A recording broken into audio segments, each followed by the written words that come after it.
Author is funded by the Pacific Northwest Writers Association, supporting writers from pen to publication since 1955. To learn more about the PNWA and their yearly conference, please go to pnwa.org.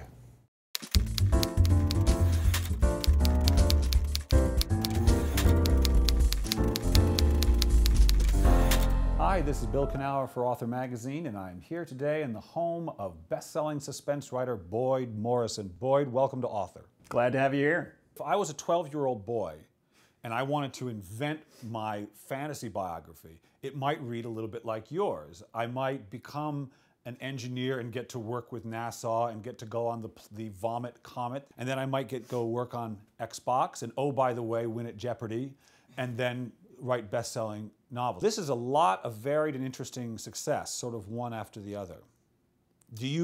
How do you understand it, or how would you explain it to someone who has not lived this life? I guess I just do what interests me. I didn't really have the plan to do this. I loved stories when I was young, but I wasn't the type of author who said, oh, well, I knew from the time I was 6 years old that I was going to write.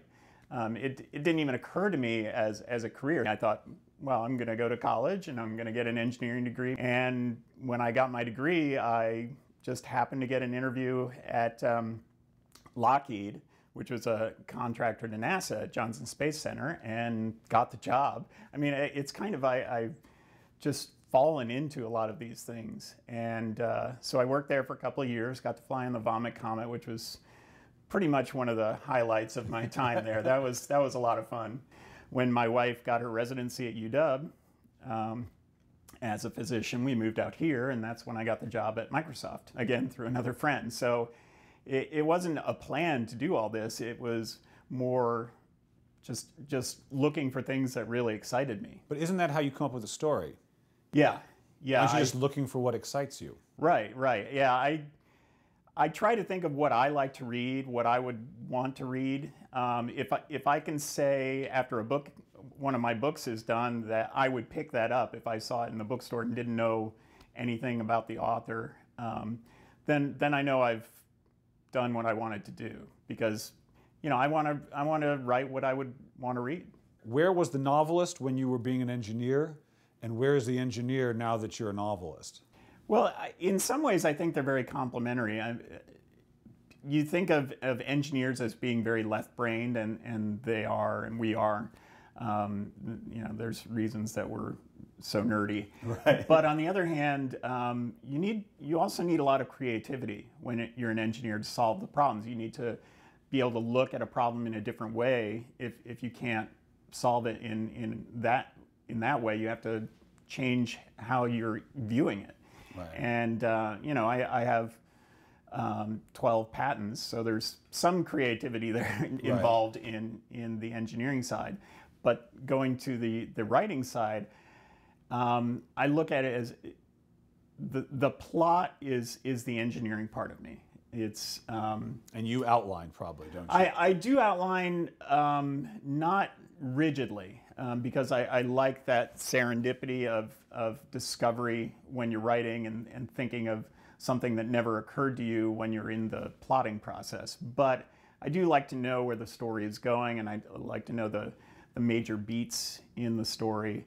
And so I think that's my engineering side of being very organized and trying to make sure the plot works, make sure that I get rid of all the plot holes and make sure everything flows from one scene to another, so the reader understands what's going on. But the creative side is coming up with those brainstorms about, well, how are these two things connected? How are these characters interacting? And that's also feeding the emotional content of the story, because if you don't have the emotional content, you might as well be writing a newspaper article. And you have a very interesting beginning to your storytelling. You said you love to tell stories, but you connected it to something I played with too when I was a boy, which is Legos. Yes, I love Interesting Legos. Start for an engineer / writer, isn't it? Yeah. Oh, I was always a big science fiction fan. I was always a big thriller fan.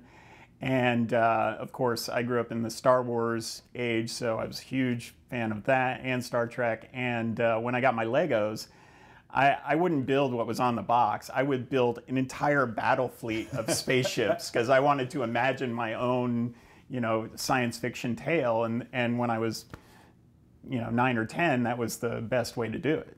When you're writing, do you work very visually? Do you do you feel like you can see in your mind's eye very clearly what you're writing? Yeah, and I think that's why a lot of my readers say they can see these as movies because I think I do have a very cinematic way of writing that when I'm in the flow and I'm writing and I know it's going well is when I can actually feel myself in the scene.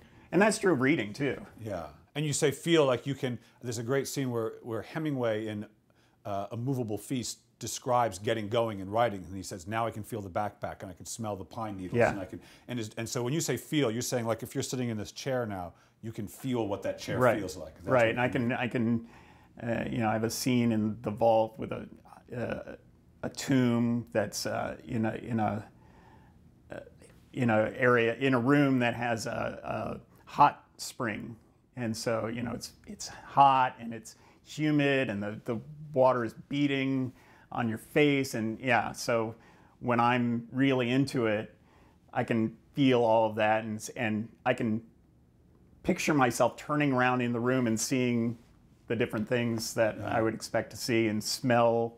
And that's one thing that as writers we try to do, use all our senses. Yes. Smell, touch, hearing. All right, so finish this sentence for me. If writing has taught me anything, it has taught me what? It's taught me persistence, really, because I knew that this is something I wanted to do, and I've been able to make incremental gains every time, and eventually I knew success would come, and I think you really have to either be that delusional or that confident that it will happen, because otherwise the rejection and the setbacks will convince you to go do something else, sell insurance, or I wouldn't recommend this to anybody as a career, but I think for most writers we have to do it. It's just something we have to do, and anybody saying no is, if you're a writer and somebody says no, that's encouragement to you to prove yourself. If you're not a writer and somebody says no, you'll go do something else.